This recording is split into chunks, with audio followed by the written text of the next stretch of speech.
Hello bookish people, welcome back to my channel. My name is Megan. In today's video we're going to be doing a spoiler-filled reading vlog for Foul Lady Fortune by Chloe Gong.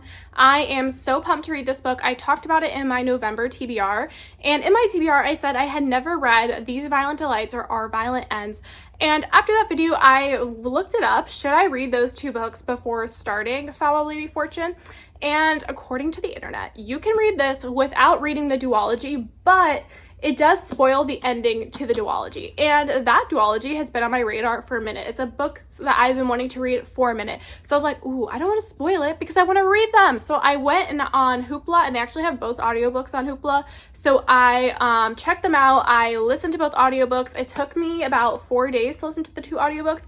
They're long, and I could have, like, you could really binge them in a day if you wanted to, but I really wanted to focus. So anytime I felt like I was half listening or I was kind of busy doing something else, I would pause the audiobook because, like, I did not want to miss a second of it. And oh my god, those books were setting amazing. I cannot believe These Violent Delights was a debut for Chloe Gong. Like, what, that's the type of work you create is your debut in your 20s. Like, oh, holy shit, this girl is so talented, so smart, so amazing. I was fucking obsessed with that duology, which made me even more pumped to read this book. I do have the audiobook for this checked out as well through Libby, but I think I'm going to start physically reading it today. It's Sunday, it's 3 p.m. I got nothing else to do today. Let's just read, because I feel like fantasy, at least for me, is best enjoyed physically reading it, because I feel like when you're listening to it on audio, it's easy to, like, miss some things, or, like, if you just miss a little bit, like, you get a little confused. I don't know. I just feel like fantasy is best enjoyed physically reading it, so that's what I'm gonna be doing for this one, although I will switch between this and the audio. But I am very excited. So here we go, spoiler-filled reading vlog. I'm very excited to read this book. I'm gonna go outside, I'm gonna feel the breeze, I'm gonna hear the birds chirping, and my dog's gonna run around. I'm gonna be sitting down and reading this book. Sounds like an amazing time. Except it is so hot outside today. I have a hot coffee, I have a flannel on, but it's Florida, it's 85 degrees. Do I care? No, we're just going with the fall vibes.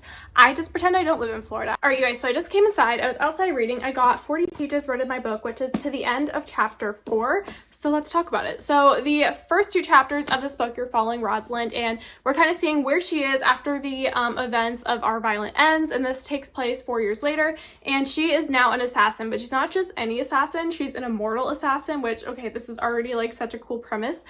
So she's an immortal assassin for the Nationalist Party, and we meet her when she is going after her target. And oh my god, you guys, this is just an action-packed, bloody, violent start to the book, much like her first two books, which I absolutely love about Chloe Gong. Like, she's not afraid to go there. She keeps you on your toes. In the first couple pages, Rosalind has a knife to her throat, and then there's like an explosion that happens. There's so much going on. It is so much fun. Going into chapter 3, we're introduced to our other main character of this book, Oren. I'm pretty sure that's how you pronounce his name, O-R-I-O-N, Oren, pretty sure. So we're introduced to him. He is a spy for the Nationalist Party, and we kind of learn about his backstory. His dad works in upper division, or like upper management division of the government. Who knows what that means? I'm sure that will be elaborated on in the future of this book. I'm sure we'll find out more, because I feel like there's something up with his job. So his dad works for the Nationalist Party, and then we meet his brother, Oliver, and Oliver has defected from the family, and he defected from the Nationalist Party as well. He is now a communist, and remember, from the last two books, there is obviously bad blood between nationalists and communists. The nationalists want to kill all the communists, so he has orders if he sees his brother to kill him. So when his brother comes, he literally puts a gun to his brother's head. Like, these two characters, again, action-packed, violent beginning. It is honestly crazy. Like, Chloe Gong, again, just keeps you on your toes. What's gonna happen next? So we meet Oliver, and through their conversation, we're just kind of learning that we're learning about Oren's motivation to be a spy for the Nationalist Party. So Oren's motivation for being a spy for the Nationalist Party is really to just show his family's loyalty to the Nationalist Party, because his dad was accused of being a traitor in the past. He really just wants to prove, no, we are a loyal family, we are loyal to the Nationalist Party. And that is kind of where chapter 3 leaves us. And then we have chapter 4, which is only like 2 pages, and that's probably pretty much setting up the plot of the book. We see a murder happen, and then going into chapter 5, Rosalind's talking about the murder. So Yes, I am so loving this book so far. It is so much fun. I'm just really enjoying it. And honestly, I feel like I'm enjoying my experience more physically reading this book, just compared to listening to the audiobooks for These Violent Delights and Our Violent Ends. Again, the narrator, Cindy Kay, did an amazing job. She did an amazing performance for the audiobooks. But again, there's just something about reading fantasy where I feel like it's easier to connect the dots, especially because there's dealing with so many different names and organizations and political relationships. It's just easier, I feel like, when you see it written out on paper to really like understand it, comprehend it, and remember it. So yeah, that is where we're at right now. I will update you as I keep reading. Okay, so I just finished chapter 6 of this book. Here we go.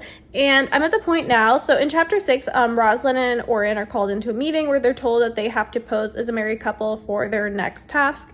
And what I'm really like excited about this book is that these two characters, like, they know of each other, but they don't know each other. So we're gonna see their relationship develop in real time. We're gonna see them fall in love in real time. And I think that was one of my complaints with These Violent Delights and Our Violent Ends, is when we're thrown into These Violent Delights, Roma and Juliet already had a past that we didn't really get to see. So we were just kind of being like told like, okay, like they're in love, but we didn't really get to see the development of the relationship and like how they fall in love and why they loved each other. So that's what I'm kind of excited about in this book, is bringing these two characters together and actually being along for the ride for their like relationship and seeing how it develops and all that.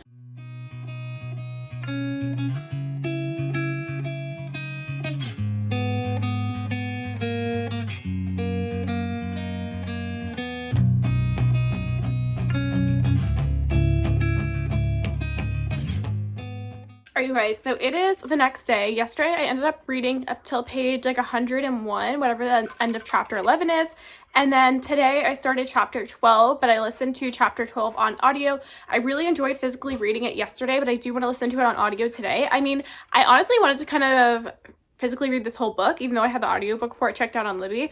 But then I tried to listen to a different audiobook, like while I was getting ready and like doing my whole skincare routine. I was trying to listen to The Girl from Widow Hills by Megan Miranda. Could not pay attention to one word of it because I was like, I don't care. I don't care. All I care about is Rosalind. All I care about is Orion. First of all, I was mispronouncing his name. It's not Orin, it's Orion. That's how the audiobook narrator pronounces his name. So then I was like, okay, whatever. We're going to put a pause on the physical reading. I'm going to listen to an audio today, and then when I'm done working, I'll just switch back to physically reading it. So I did all that. I made my coffee this morning. I have to work, and honestly, aren't these Starbucks holiday cups like to die for? I am so obsessed with them. I found them in pink and the gold color, and I was so tempted to get both, but I only got the gold. I literally called for Starbucks to find this cup because they were sold out everywhere. Everyone's like just snatching them up, buying them up. And I really wanted the tall ones. Like, this is like the short one. I really wanted like the venti size ones, but like they're just like impossible to find. I think if I do end up finding the venti size ones, I'll probably get that one in pink because like too cute, can't pass it up. But yeah, these things are so hard to find, but it was so worth calling all those Starbucks for it because these are freaking stunning. Like, they're just so pretty. I'm just like, oh my god, mesmerized, gorgeous, obsessed. Anyway, so yeah, I just really popped on to tell you that I'm obsessed with the book so far, loving it so far. I'm switching to the audiobook. It is a different narrator than These Violent Delights and Our Violent Ends. Oh, also, in chapter 12, we get introduced to Roma's sister, Elisa. So I'm super happy to see her back. And I actually really love the dynamic between all of our main characters, right? Because you have Rosalind and Orin, or, oh my god, I keep saying his name wrong. We have Rosalind and Orion, right? And they're kind of very similar because both of them have someone that they love that is super close to them. Well, both of them are obviously their siblings. So Rosalind has Celia and Orion has Oliver, and both of their siblings are on the opposite side. They are both working for the Communist Party. So I kind of love that dynamic that they are both put in this really tough position, but yet each other doesn't know that each other is in this tough position. So even though they can relate to each other, they don't know that they can relate to each other. So I'm really kind of loving that dynamic so far. And yeah, I'll just keep you posted as I keep reading. We are switching over to the audio for today.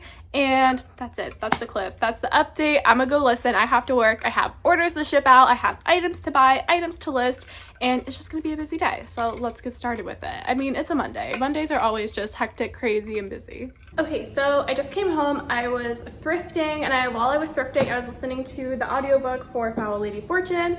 This is how far I am into it right now. So I would say I'm about halfway through it. I think it's like 47% on the audiobook. So right now, how do you pronounce his name? Dao Feng. He was just found by Rosalind. He was like obviously injected a target of the chemical attacks, and she's like, OMG, I need to get you help. And I can't believe that's where I stopped, because I need to know what happens next. This book is so good, so captivating. I love all the characters. It's just, oh my god, it's just amazing. Go read it. I mean, if you're watching this, I feel like you've already read it, because like I'm full-blown spoiling it. So like this is like a watch this vlog after you've read the book type of vlog. Anyway, my book of the month came in. When I got home, my book of the month box was sitting there for me, and I just came home from the grocery store too. So it's like, okay, like put away cold groceries, open book of the month box first. What's more important? Opening this box first is what's more important. So we're gonna open it, and I think I already told you guys though what books I got in my November TBR, but in case you haven't watched it, go watch that. But I'll just show you guys the books I got anyway. Oh my god, I'm so excited. So the first book that we have on top is The Last Party by Claire McIntosh. I'm not gonna be a bitch about it to customer service, because who's that person? But like, ooh, don't love that. The Last Party by Claire McIntosh. It says at midnight one of them is dead, by morning all of them are suspects. This is just like a mystery thriller, and it's like my favorite type of mystery thriller. So come on, let's go. I've never read anything by Claire McIntosh, although I recently thrifted Hostage by her, so I do want to read that. And then the next two books I'm gonna pull out together because they just go together. Legendborn by Tracy Deonn and Bloodmarked, also by Tracy Deonn. First book, sequel. Oh my god, these are so stunning and gorgeous. I actually owned this book before. I owned the paperback edition that I got like buy one get one 50% off from Barnes & Noble, but when I saw that Book of the Month had the sequel as an add-on, I decided to get this as well from Book of the Month so that my editions will match on the shelf, and honestly, like, gorgeous. We love it. So after I finish Foul Lady Fortune, actually no, because I have the Atlas Paradox to do next. I was gonna say start these, but Atlas Paradox, then these two. Honestly, just a month of fantasy, which I am totally happy with. Who doesn't love a month of good fantasy books? So I'm gonna continue listening to that, eat my lunch, do all that fun stuff, and I will update you guys when I have something else to say about the book, other than just go read it because it's amazing. So see you soon. Okay, so I definitely should have checked Libby before even pressing record on here, because what am I doing? I can't even tell you where I am in the book. I'm listening to the audiobook right now. I know I'm definitely past the 50% mark. I'm editing photos, listening to the audiobook, drinking my second coffee of the day, and just like, holy shit. This book is so good. I am so captivated, engrossed. I'm obsessed with it. So right now I am at the part, this is why I have to update you, because like what's gonna happen next? I'm at the part where Orion is going through Heidi's purse, and he finds a photo of Rosalind in Heidi's purse, and also he finds like a green vial, so chemical attacks that have to do with the needle, and then there's Heidi doing, you know, have a green vial in there, like sus, right? Okay, but he has a picture, she has a picture of Rosalind in her purse, which first of all, at this point, like Orion is still calling her, what is that, Jamie? I think it's Jamie. He like still doesn't know her real name. So yeah, that's like one thing. And also, but he's like catching on to her, because he's like, wait, because this photo he finds of Rosalind in the purse is dated like 1926. And he was like, why does she still look the same? He was like, 4 years ago, I was 17. So why does she still look the same? Oh my God. Oh my God. I'm obsessed. I need to know what happens next. Maybe I should have updated you once I found out what happened next, and we could talk about the conclusion, but I was just too excited. I had to film it right now. Hello everybody. So it is Tuesday. It was actually election day. I went and voted this morning, and no, I did not dress for the occasion. My shirt just happens to be like patriotic, because that was entirely coincidental. So, I just finished chapter 36 of Foul Lady Fortune, so I was listening to the audiobook a lot yesterday. Today, when I first woke up, I read for about like an hour-ish, I don't know, or less than an hour. I got 30 to 40 pages read, in that general range of pages read this morning. So, I started listening to the audiobook when I was photographing clothes, and I just finished chapter 36, which is actually like such a cute chapter, because now that we're in that like last chunk of the book, we're really starting to see the relationship building between we're starting to see the relationship building between Orion and Rosalind, although he still doesn't know her name is Rosalind. And this is really my whole point for the clip, because this romance is a very slow burn. Like, their relationship building, the romance is super slow burn, and like you're starting to, like I said, get those glimpses and see that relationship building and see those connections like forming in that and the romance building, you know. And this is just, it's too slow burn for me. Like, I'm loving it. Like me saying it's too slow burn is not a real complaint, you know what I mean? It's more just like, oh my god. And while I'm reading this book, I'm just like, oh my god, like, you need to tell him everything. You need to tell him about your past. You need to tell him about this. And like, she wants to tell him and she can't do it. And I'm just like, oh my god, girl, tell him. I am so anxious for her to tell him. I just want it all out in the open. But I get it. We have more relationship to build before that happens, but I'm already hooked. I'm loving it. I cannot wait till he finds out everything about her, which I feel like is going to be at the end of the book. So, also, I'm really hoping for like a Juliet and Roma appearance. I mean, I know people are divided. Are they alive? Are they dead? My personal belief is that they're alive because the bodies weren't found at the end of Our Violent Ends, and now we're like, Chloe Gong is continuing her new series set in the same exact world. So why wouldn't Roma and Juliet be alive? Especially because I feel like they're making allusions to like this anonymous boy and girl, and then they made an allusion to like an anonymous married couple. Could be Roma and Juliet, you know? Especially because they're like, oh, there's like something that's happening that these, some political thing that's happening. I don't know, like when you're listening to it, it's a little harder to like remember things because you don't visually see them. But they were talking about how, there's like a market and there's these people selling and they don't care about politics and they're kind of just selling to everybody. And they were like, who are they? And they're like, oh, just some married couple. So they said married couple and they didn't give an exact name. And I'm like, Roma and Juliet, is that you? Because they were married for a day before, you know, the whole Our Violent Ends thing. So technically they're married. They're a married couple. Could be them. So we shall see if it ends up being them. I'm just going to continue listening to the book. I actually am finishing work early today, which is great. Well, it's great in the sense that I have more time and I am going to physically read this book. Not so great because that means I didn't find great stuff to list today. I mean, I did get a Lululemon jacket, so that was cool, but like everything else was just like meh stuff. So, you know, workday being cut short, great, but also not great. But great because I get to read. Okay, so I'm listening to the audiobook. I'm actually listing in bed and Storm's sleeping. He's just like, I'm knocked out. Like, hello. It's literally 4 p.m.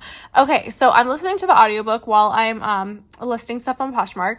And oh my god, the mystery has been solved. Everything has come together and we just need to talk about it. We need to do a quick recap before we get into the action-packed ending that I know is coming. Because Miss Chloe Gong does not know how to do any other ending than an action-packed ending. So let's just kind of recap everything we know so far. Okay, so Rosalind and Orion work for Sea Green Press. That's who like they're going undercover, Sea Green Press.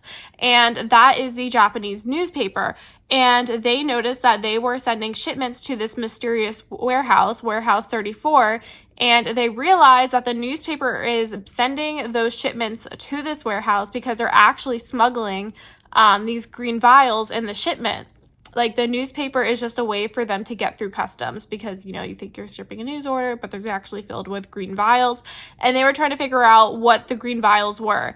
So then we had Oliver and Celia also like researching this warehouse, and they found out it was being run by the Nationalist. So they come together, they're all talking, and they put it together. Because also during the course of the book, Rosalind and Orion had an attack on them where people were trying to capture them. And, well, they thought they were trying to kill them, but, you know, kill, capture, whatever. So they were trying to go after Rosalind and Orion, and now Celia has kind of pieced it all together, that what they're probably creating in those vials are a way to make more people like Rosalind. Like, they were going after Rosalind because she's immortal. She's an immortal assassin. That would be a great, like, weapon to have in your army. Like, obviously, all the countries or all the political parties want that type of weapon on their side. Somebody who is an immortal assassin because she's really, like, unstoppable. So they are experimenting on people, and that's what those green vials are. Those are like the concoctions they're coming up with to try to create another Rosalind, which is probably why they were trying to kidnap Rosalind, because they need to do like run experiments on her and kind of see like how can they make more of her, pretty much. So that is the recap so far. I am going to keep listening. I feel like it really helped to say it out in the open. I think we all are on the same page. So yeah, I'm just going to keep listening. This story is so good. I'm obsessed with it. I cannot wait for the next one. I just like love this universe. And I'm going to be really sad when I'm done with this book because like I want to stay in this universe. I don't want to leave. I don't want the story to be over yet. So I'm going to keep listening and I will update you guys in a little bit.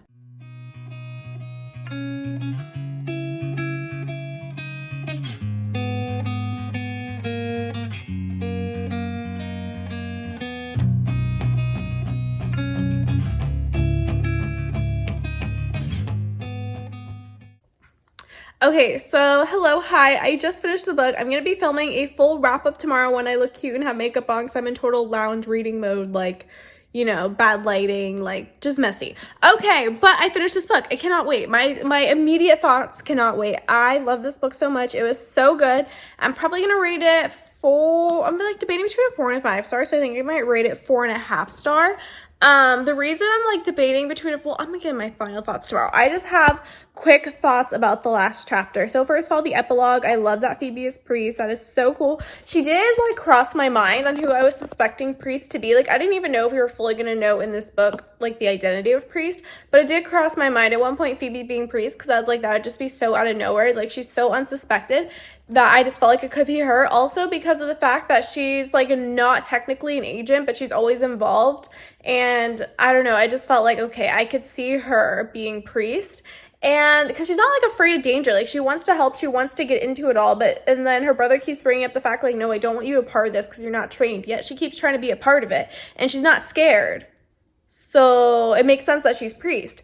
Anyway, so then the other ending when Rosalind's in the hospital and she gets a note saying, I can help you find him, meet me in this city, and then signs the note JM. And Rosalind goes, JM? Who the hell are you? Bitch, like you don't know. Bitch, like you were not friends with Juliet Montagov. Actually, weren't they cousins? Yes, they're cousins. Juliet Montagov? Because her and Roma got married before they died in Our Violent Ends. And we both know, and we all know, I was gonna say both know, both, me and you, like there's multiple people here. And we all know that in Our Violent Ends, Roma and Juliet's bodies were never found. Juliet like faked so many deaths in that book, so why wouldn't she fake her own death again? JM, Juliet Montagov, I'm gonna pretend I'm right. We don't know if I'm right. We don't know until we read the next book, but like, come on now. If it's not Juliet and Roma, I'm gonna be so sad.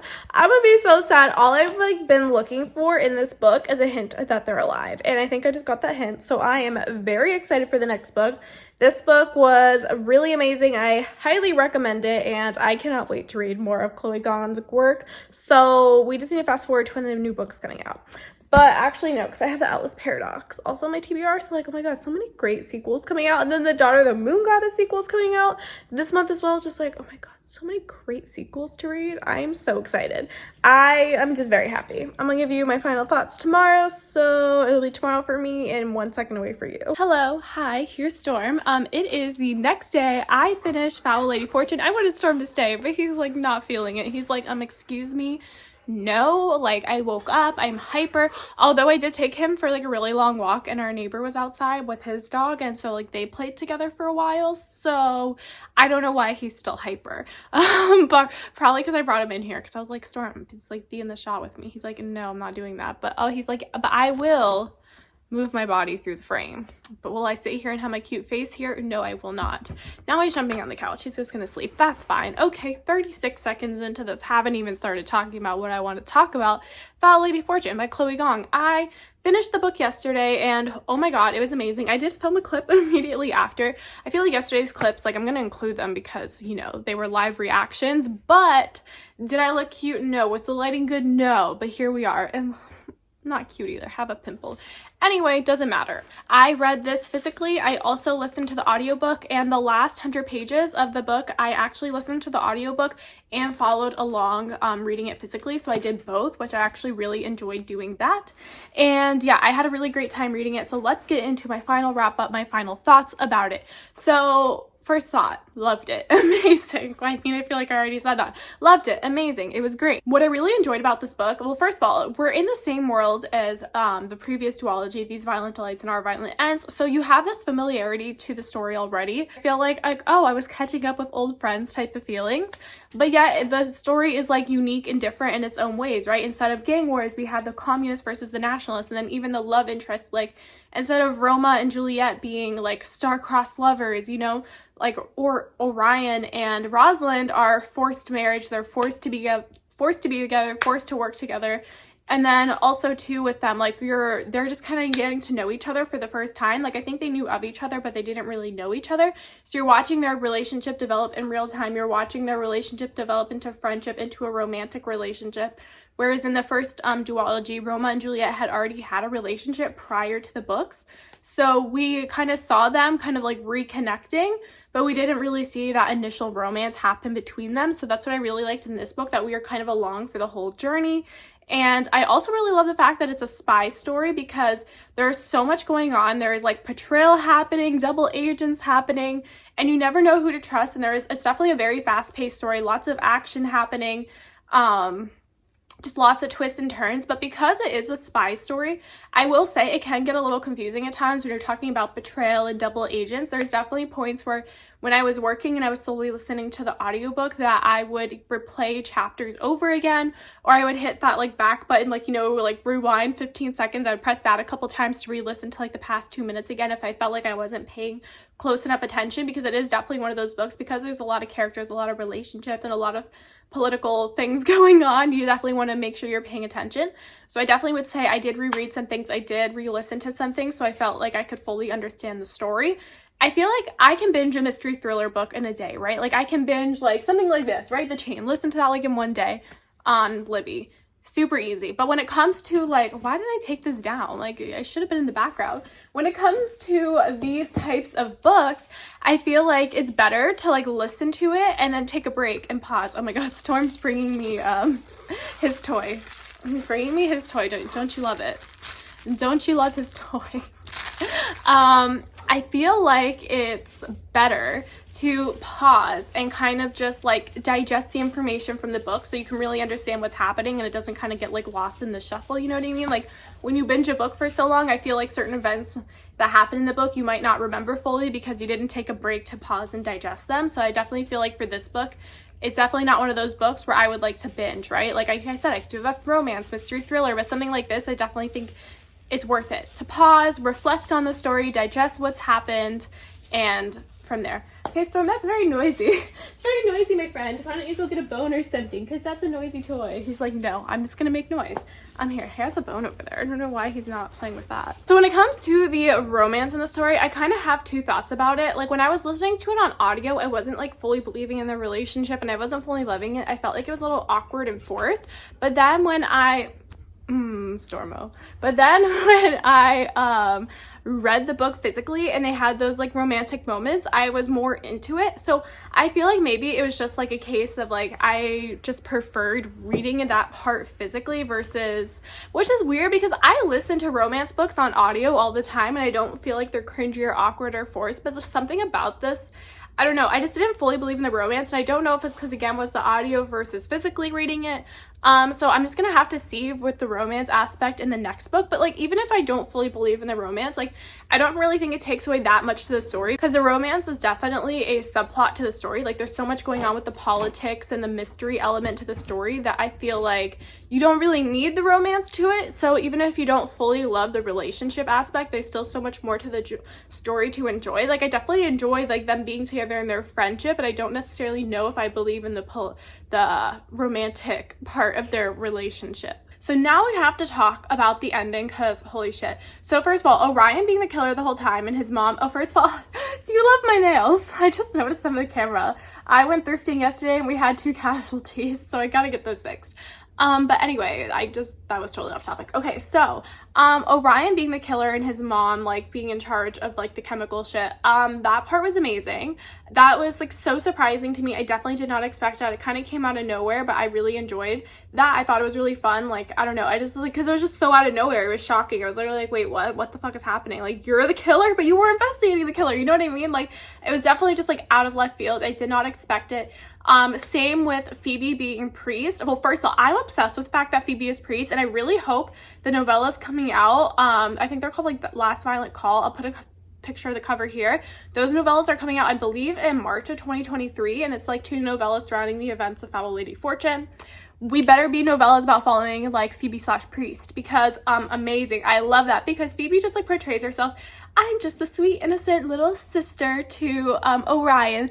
I'm not doing anything wrong, I just want to help everybody. But secretly she's like this badass, like, communist spy, no, badass communist assassin that everybody's, like, scared of, and she's, like, well known and nobody knows her identity, and it's her. Like, that part was so fun. Oh my god, please let the novellas be about her, because that would just be so fun, so interesting, such a great time.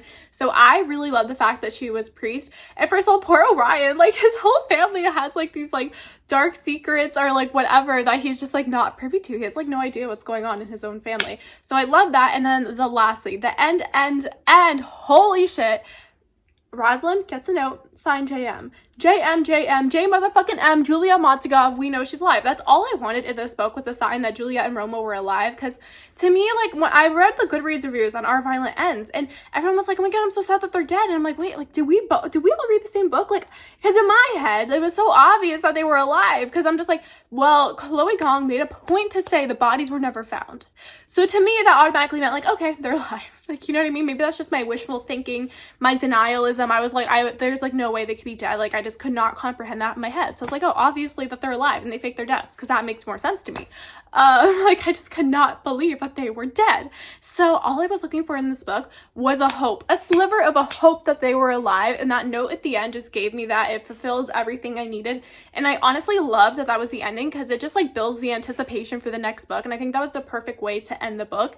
Like, to have a whole book without Julia and Roma, and then at the end just give that final hint that they're alive. Oh my god, I can't wait for them to return. It's gonna be so good. I cannot wait. I had such a great time reading this book. I had so much fun filming, like, a reading vlog for it.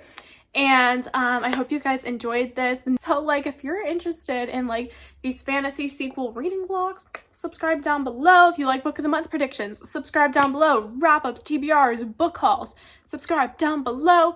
Thank you guys so much for watching. I will see you in the next one. I will see you when these novellas come out, because you'll best believe I'll be doing a little reading vlog video on those, and I will see you guys soon. Bye.